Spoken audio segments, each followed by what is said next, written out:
quick little update on the brute force here. My GoPro's down, so it's going to have to be on the phone. So we got the front end. As you can see, we have a bottle jack in there. These two, that frame rail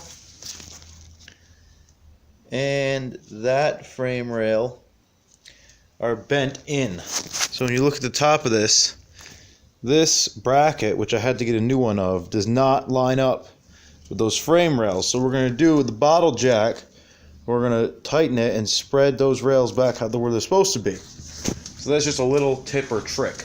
Some other stuff that we found.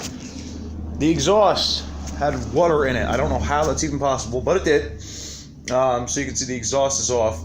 I took that pipe off, painted it, dried it all out. What had happened when the exhaust got water in it, though, it didn't make it to the front cylinder because you can see that curve wouldn't allow it. However, the water was just sitting in the rear cylinder because the exhaust goes into there.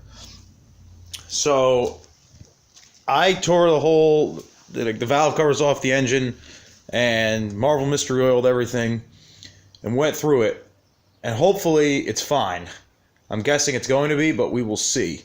I got new tires for it. Plastic should be in tomorrow. So we'll make a longer video tomorrow. I'll charge up the GoPro. But this is just a quick little update on it. Like I said, not too much else wrong other than that. We did do a carb clean, like I said. Front and rear differential fluid.